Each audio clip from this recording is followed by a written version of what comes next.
Hello and welcome, Austin Middle School staff. Today, the school counselors, AMS here, are going to go over our school counseling program and required staff trainings that we need to give you all at the beginning of the school year.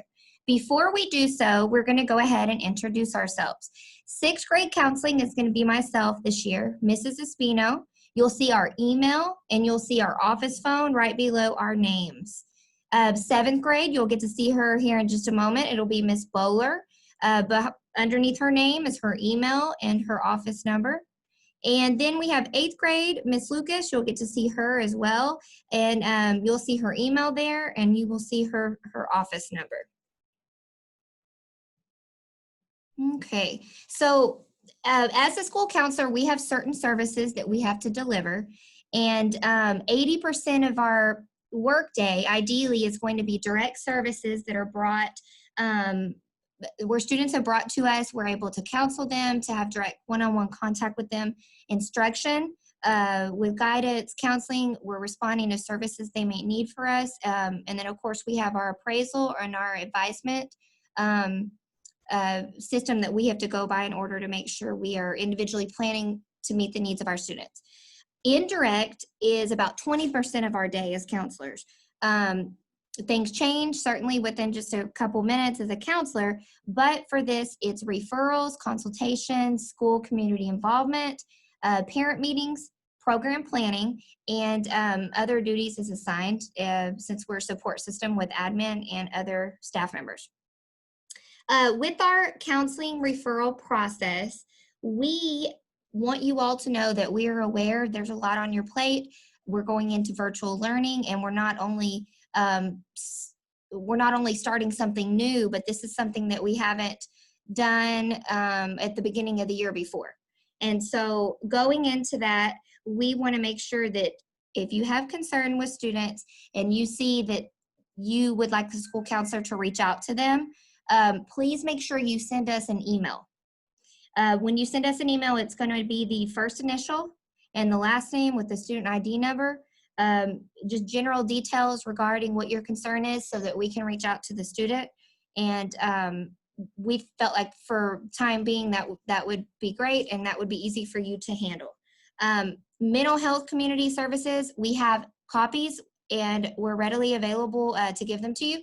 English, Spanish, and French for our students and families that need help with support through counseling outside of school. And so with no more ado, we are going to move in. Miss Bowler is going to start, as she is going to take over going through substance abuse and awareness.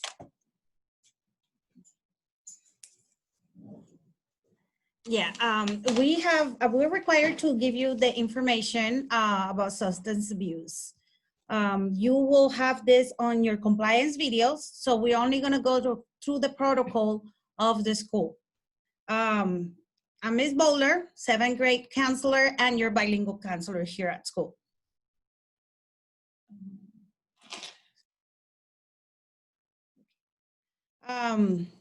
A couple facts: more teenagers die from the prescription drugs than heroin or cocaine. 75% of the whole world's prescription drugs are used in the US, and most of our nation high school seniors try drugs like crack or cocaine before graduating.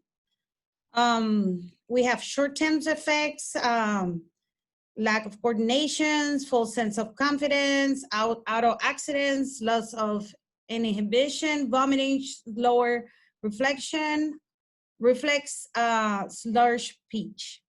We see our students here, some of our students with drug problems, and it's good that we get informed about that. Additional, we have long-term effect that ultimately affect the academic for our students. So we have additional dependency, brain injury, poor work performance, family relationship. We also have runaways and other related problems with long-term effect. Alcohol is a gateway drug that leads to other drugs. So according to the National Institute on Alcohol and Abuse, alcoholism is the estimate that over 3 million teenagers are alcoholic. Alcohol kills young people just like cocaine, heroin, and other serious illegal drugs. So we have drug type, different drug types that are used, and we go into the details of, cocaine, cannabis, and other drugs that are being used by our students.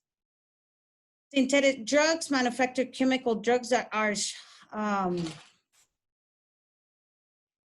sprayed on dry plants, material often called spice or K2, synthetic cannabis, often as batch salt, often used as substitute for cocaine or amphetamine. They can be swallowed, snorted, smoked, or injected. Some are drugs are depressant, and that means they're downers, and kids' mood changes. Some of the symptoms are nightmares, seizures, insomnia, is taken with alcohol, also includes slurred speech, lack of coordination, inhibition, and inability to remember things. The worst case scenario symptoms include coma and death. A stimulus includes increases blood pressure, heart rate, and breathing. They also increase alertness and energy. Fatigue, depression are some of the effects, commonly referred as to down. The abuser feel after experimenting a high. Symptoms: anxiety, nervous, aggression, paranoia, visual and auditory hallucinations. Okay, this is the most common drug used by our teenagers, and that's marijuana. Rapid heart, some of the effects are rapid heart rate, increased blood pressure, breathing, and red eyes, dry mouth, and increased appetite, slow reaction time. Symptoms: untimely or exaggerated loudness, sleepiness, a lack of concentration, forgetfulness, red eye, dry mouth, and cravings. Danger: may contribute to lung disease or cancer. And also we see a lot of vaping within the middle school community. Popular among teenagers, appealing, most used for form of tobacco among young in the US, easily availability, allure advertisement, various e-liquid flavors, believe that they are safer than cigarette. And we have all kinds of different type of way they use it, the vaping. So now we're gonna have Ms. Lucas, and she is going to do, Lucas, or we're gonna have Spino now doing the other part that we need to do. And you're doing child abuse. All righty. So we are now going to go into the child abuse PowerPoint. Recognizing and reporting signs, again, is what we are wanting to train our staff on. And so here we go.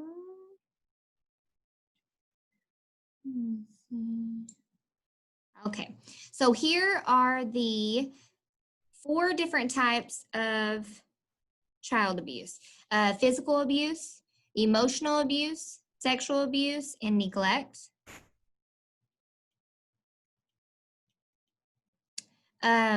Making note of the warning signs for physical abuse: bruises, whelps on the face, neck, chest, back, unexplained burns on palms, soles of feet, back, delay in seeking medical help.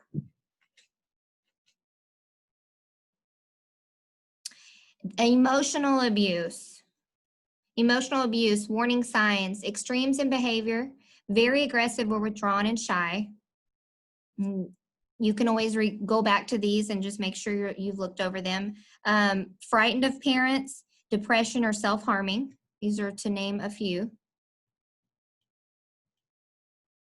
Sexual abuse, sudden mood swings, rage, fear, insecurity, or withdrawal, develops new or unusual fear of certain people or places, writes, draws, plays, or dreams of sexual or frightening images.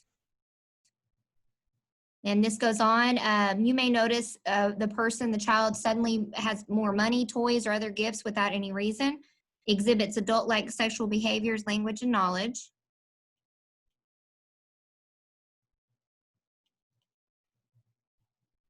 And behavior more typically found in adolescence. Here are a few things that it notes: self-injury, inadequate personal hygiene, sexual promiscuity, and running away from home.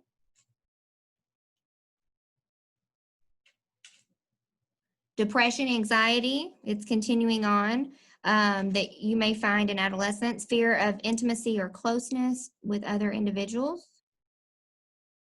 Neglect, we mentioned that earlier, is frequently absent from school, lacks needed medical or dental care, immunizations, or glasses, perhaps, is consistently dirty. The hygiene is not up to par and has severe body odor.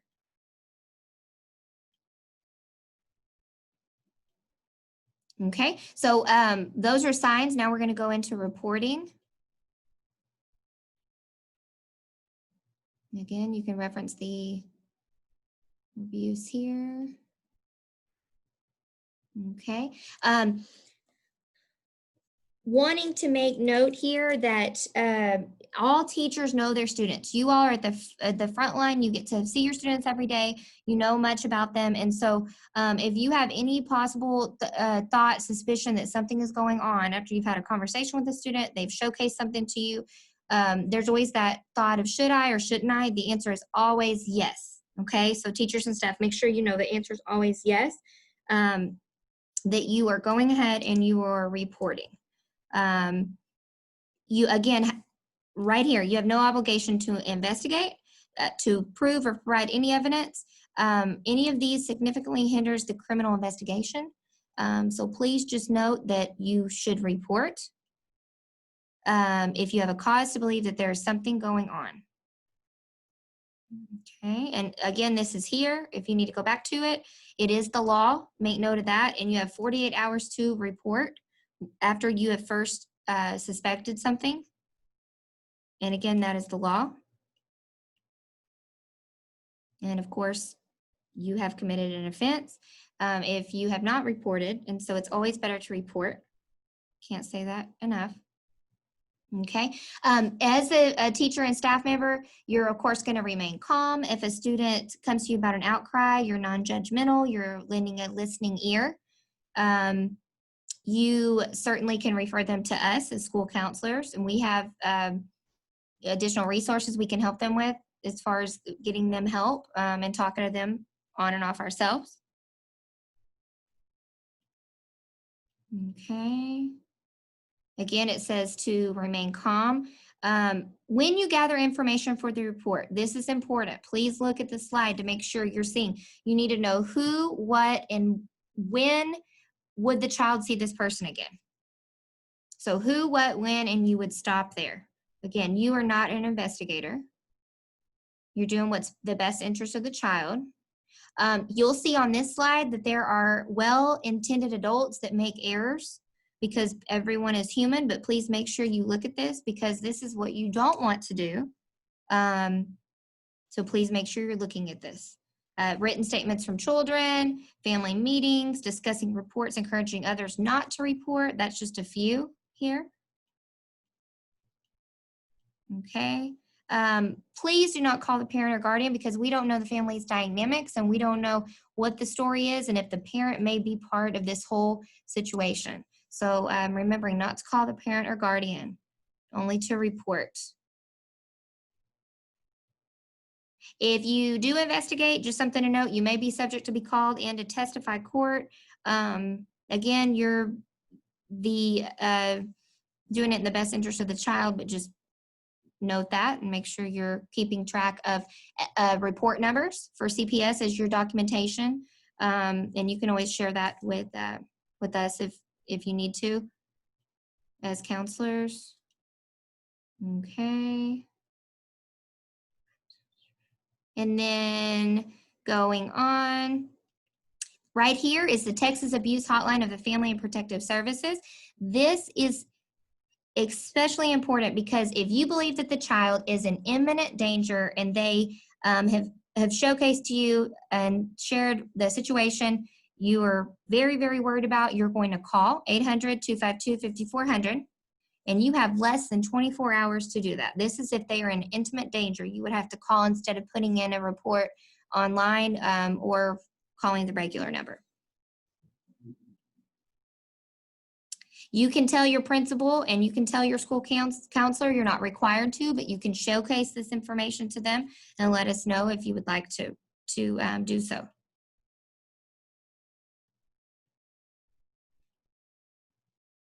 Okay. And now we're going to move on to the youth suicide for educator information. Okay. So youth suicide results in approximately 6,000 lives lost each year. Firearm, suffocation, and poisoning are the top 3 methods of suicide. And the numbers are large between the ages of 10 and 24, which of course our middle school kids land in that age range.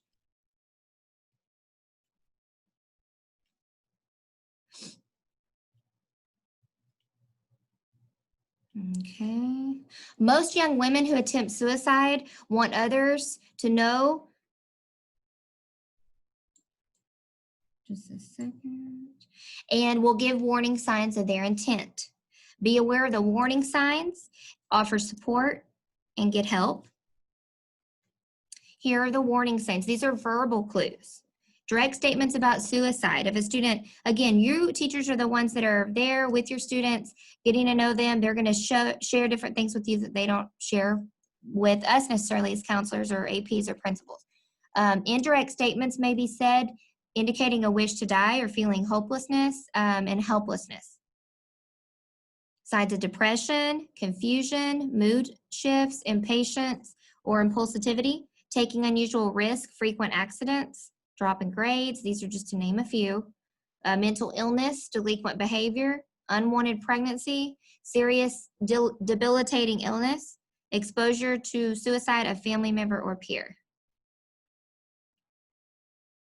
As staff members, it's important that you're aware of a danger that a student may be in, that you get involved in it, that you're available. Again, they love you and they know that you're there for them and they need to know that you're listening. Show your interest and support, lend a listening ear. Do tell the students that it is important to get their parents involved in this conversation. Suicide can be prevented, and that's why we talk about it, even more so in the last years to come, and just especially middle school. They are truly the middle child of the school system. There's some other things up there. Most suicidal individuals do not want to die. That's something that is just said often. They only want the emotional pain to stop. And so once again, schools and staff members in the school can play a major role in preventing youth suicide. Do not promise students that you will keep their questions or thoughts about suicide a secret. Contact your school counselors immediately, school counselors, and if you cannot get a hold of us, the assistant principals. If you feel one of your students is at risk of suicide, please make sure you contact us. If you don't call, if you send an email, you're making it a high priority email and you're making sure it, in the subject, it either says important or read now. That way we're aware, especially with distance learning. And that is it for suicide. Okay, now Ms. Lucas is going to come up and she's going to talk about bullying.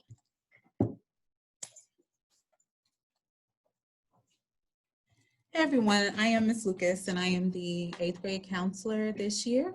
And as Mrs. Espino said, I'm going to talk to you all about bullying. Um, so with bullying, David's Law was passed and signed during the 85th legislative session. And it was after David was bullied and harassed in school, and he committed suicide at the age of 16. So that's when David's Law went into effect.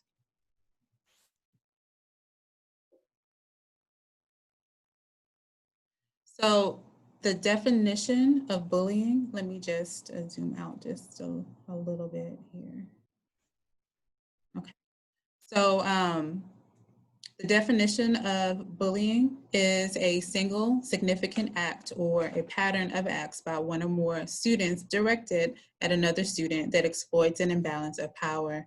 It's important to note that it could be a single significant act. A few years back, it had to be a pattern or ongoing, but it could be one significant act as well to be classified as bullying.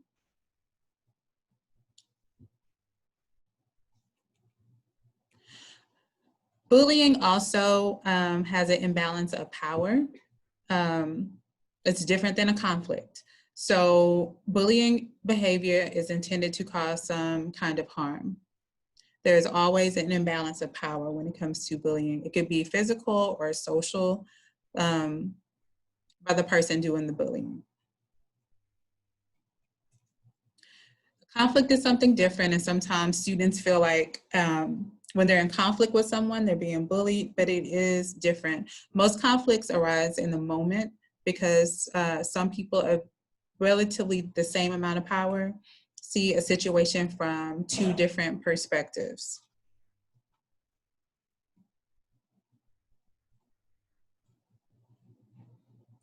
It has the effect of, will have the effect of physically harming a student, causing a student to experience substantial negative mental health effects, damaging a student's property. It can be done electronically using a phone, computer. It could also be on campus or off campus. And we know that it's called cyberbullying, which is on the rise nowadays with the popularity of social media. So it interferes with the students' educational opportunities, disrupts the operation of classroom school. A lot of students are really negatively impacted by what goes on social media, and we see those students to address those concerns. There are consequences to cyberbullying. Bullying of any kind, there is going to be a consequence for it, and that normally goes through administration as far as the consequence. We will check on the students to see how they're doing and to kind of help them navigate moving forward if they've experienced bullying. There is increases in penalties for those who are encouraging people to commit suicide or engage in bodily injury. So it is quite serious nowadays because of what we have seen in the news. Unfortunately, kids are killing themselves because of bullying. A lot of times it is online. And so with that, there are more stricter penalties for those that are involved in that type of behavior.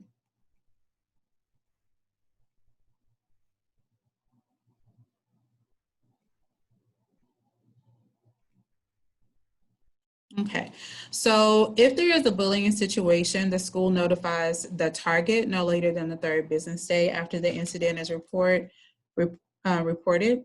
And then the school must also notify the parent of the student accused of bullying within a reasonable amount of time, no later than the 3rd business day.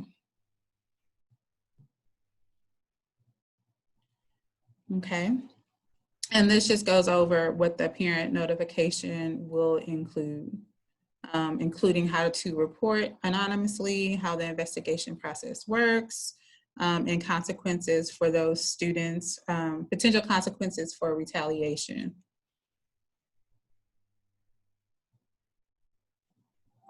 So the school has ways that kids can come to the office to report any instances of bullying that they themselves have experienced, or if they see bullying of someone else, they can report it to us. They also have an option to do it anonymously at the link there, Freedom from Bullying at irvingisd.net. So that is, if they're afraid of being known or being targeted or retaliated against, that is an option for them.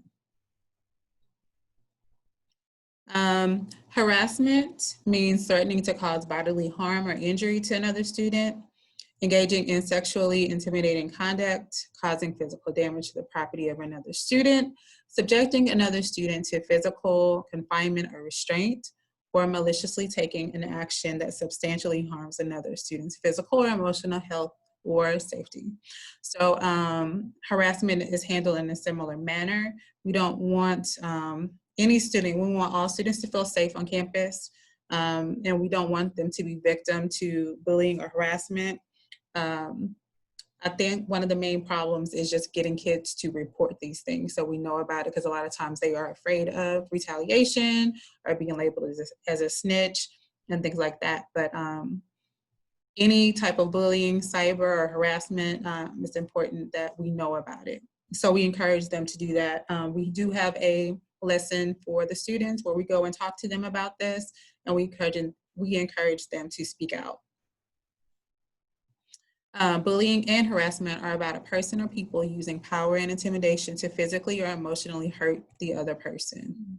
So here, this slide is about some signs of a child being bullied.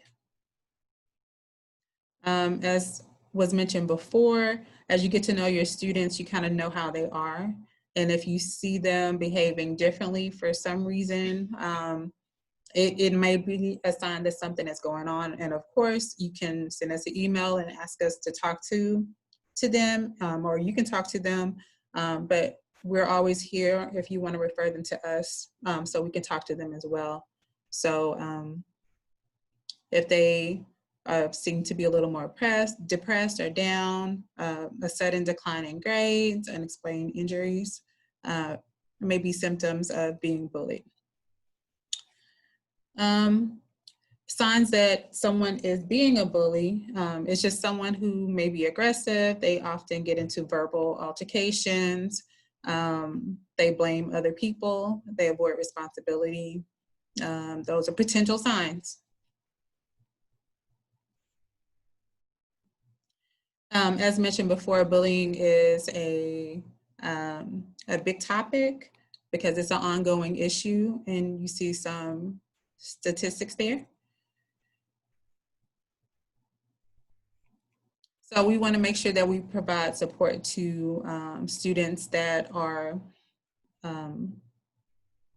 if they are a victim of bullying, we want to be able to provide some support to them so we can make a difference.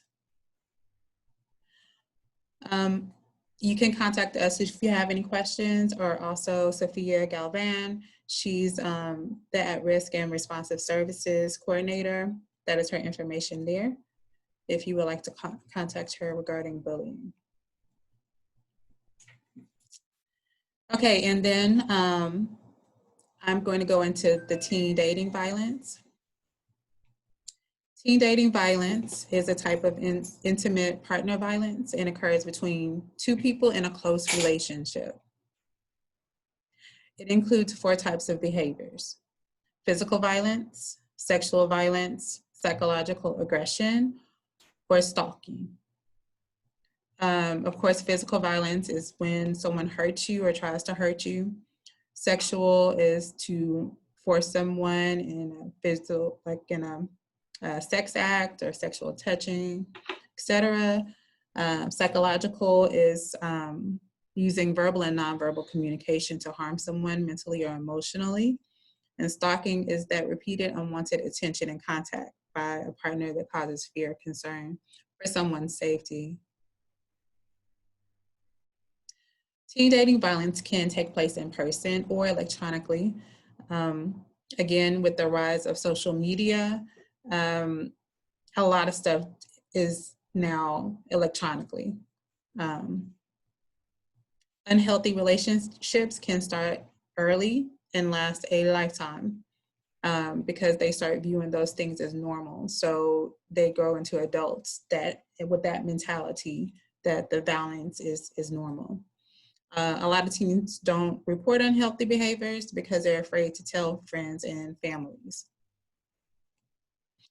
It is very common. You see here some statistics.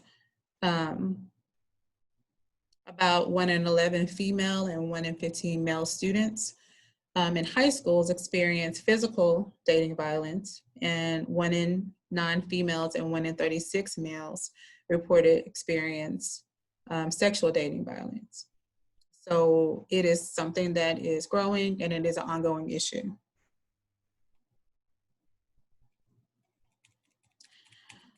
Unhealthy, abusive, or violent relationships can lead to severe consequences for both the victim and the perpetrator, and short and long-term negative effects on a developing teen. Risk factors are listed here. You see things like low self-esteem, suicidal ideation, anger and hostility, unhealthy behaviors like drug use, substance abuse, etc.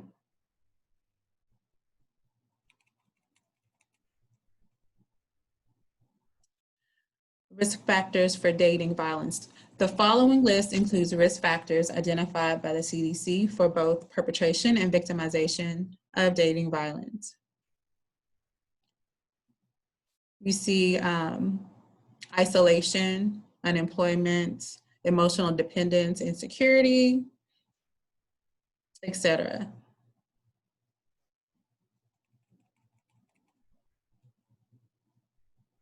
So we've talked about what teen dating violence was and indicated that it can lead to unhealthy behaviors as an adult. Here's the Irving ISD board policy on dating violence and what it is. We discussed the definition previously. Just know that it affects the student's ability to participate in or benefit from educational program or activity and creates an intimidating, threatening, hostile, or offensive educational environment. It is prohibited here in this district, so it's something that we take seriously. Examples of dating violence against a student may include physical or sexual assaults, name calling, put downs, or threats directed at the student's family members, or members of the student's household. Additional examples are like destroying property belonging to the student, threatening to commit suicide or homicide if the student ends the relationship, which we've seen, attempting to isolate the student from friends and family, etc. Okay.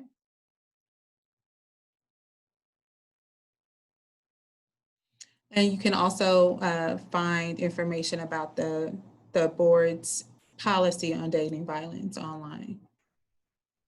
Cyberbullying does include sexting. Okay, it does include sexting. And we all need to know that. Okay, and we talked about the effects of dating violence as well. This year, we are doing what is called the WHO curriculum in the district. So we will be using this as a means of informing parents and students about dating violence and what to do if you find yourself in a situation like that. Okay, so if you see these things, this is just identifying dating violence as mentioned before. There are 4 types: physical, psychological, stalking, and electronic, which is not listed here, but it's a part. So if you see these things, please let us know so that we can intervene. Again, everybody, we want all the students to feel safe here on campus, all right?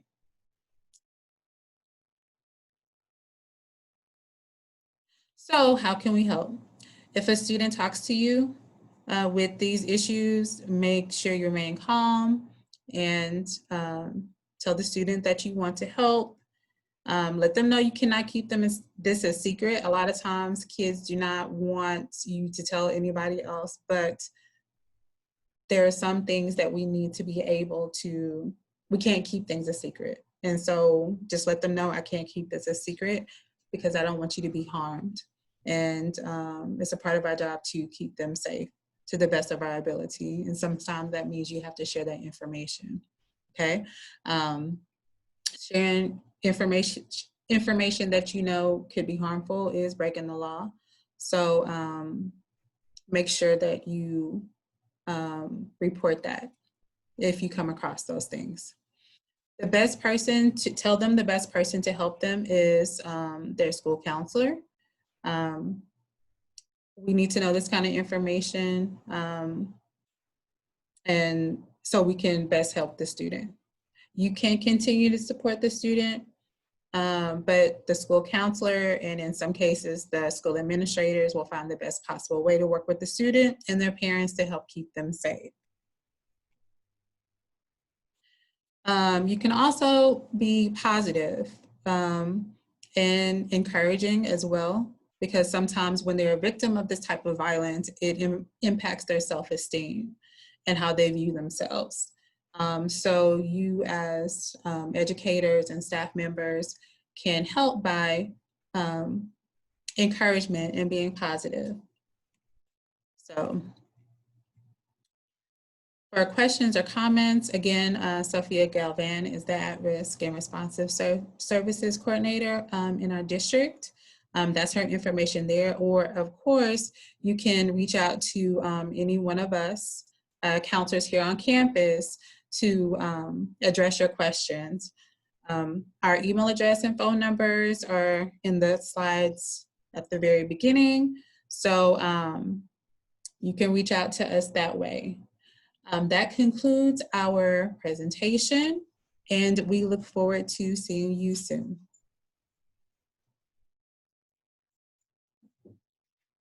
And